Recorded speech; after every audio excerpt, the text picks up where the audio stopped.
Okay? And rather than to question God, rather than to debate God, rather than to say, well, God, I don't know, this don't seem like it's that much of a message, rather than to do any of that, Ezekiel simply does as the Lord directs. So I spoke this message. Didn't ask any questions, didn't debate. And as he was speaking, first he heard the noise, the rattling. He looked around, saw the bones coming back together. Looked around, saw the flesh coming on, saw the muscles coming on, saw the skin coming on. So even as we speak, God is able to do. Even as we speak. Granted, there are those times where it takes years. It's been written in one of David's Psalms that 1,000 years are like a day, and a day like 1,000 years. So God always operates on his time. But we should also see that God is able to do things even as we are doing his will. Even as we are doing his will. And Ezekiel sees everything physically being put in order, from the bones to the muscle to the flesh to the skin. One thing missing. They still had no breath in them. And I think every now and then we see people,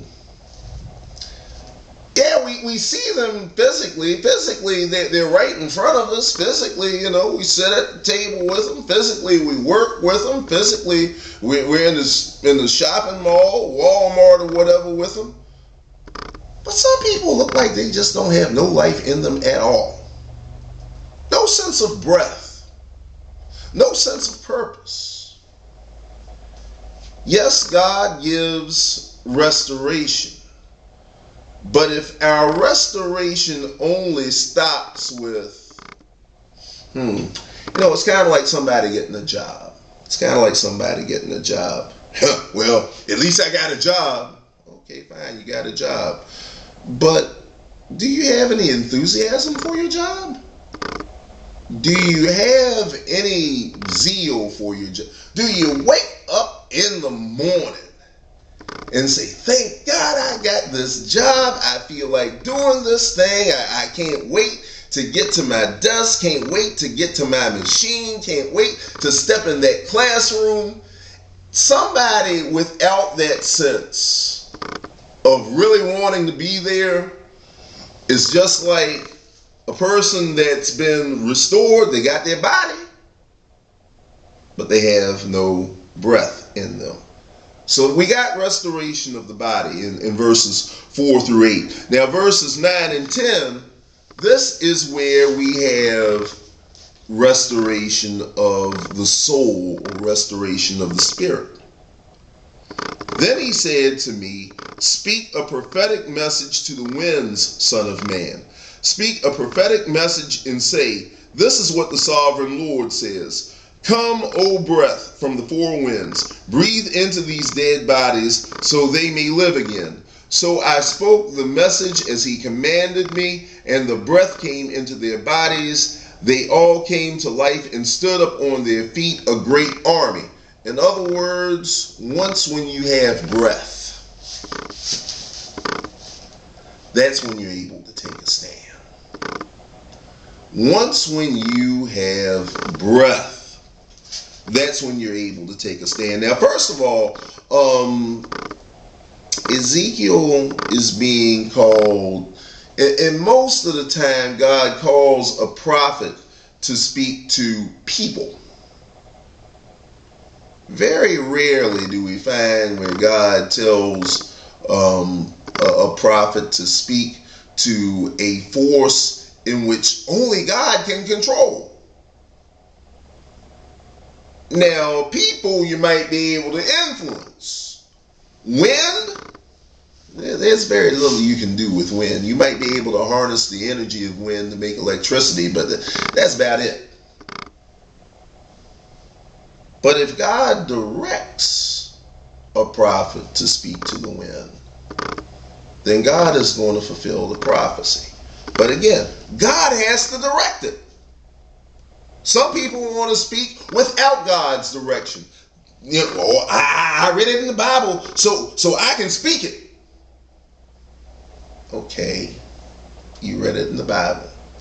It's good that you read your Bible. But have you prayed about it? Do you walk with the Lord on a regular basis? Do you have that connection with God before you can open your mouth? That's the challenge that we have to have. That's the challenge that faces us before we speak these prophetic words. We have to be told to speak the prophetic word. And we can only be told to speak the prophetic word from God, not from what we heard on the radio. Just speak life to it. Okay, yeah, fine. That's a nice little gospel song. I like it. But if God says, then you speak it. If God doesn't say, you keep your mouth closed. But here God says for Ezekiel to speak to the winds, to speak to a force that mankind does not control. And if God says speak to it, God is going to fulfill the prophecy, and the winds come, the breath comes into their bodies, and they come to life, and they stand up on their feet, a great army. Armies are what nations have. Armies symbolize strength. And looking at the state that these bodies were in, they were scattered, sun-bleached, buzzards and ants, and already picked them clean bones.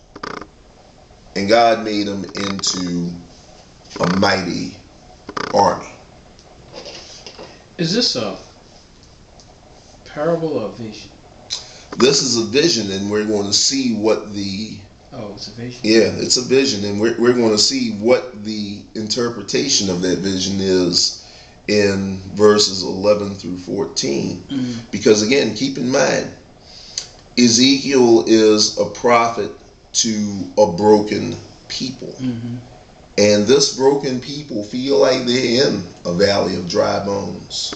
Jeremiah already prophesied that those who misled the people are going to be just like dry bones, not given a proper burial, but instead left out in the sun for the sun to bleach. The body is going to be left out there so that the wild dogs, so that the buzzards, so that the ants, so that the maggots can eat everything off of them. And if God is able to restore dry bones, bones that have absolutely no life. And keep in mind, what Jesus, when he told Lazarus to rise from the grave, Lazarus was only dead 3 days, so there was still some flesh there. At least Jesus had something to work with. Dead, but at least there was something there to work with. Dry, scattered bones, they don't look like no whole lot to work with. But then again, with man, all things look impossible. But with God, nothing is impossible. Okay, one more time.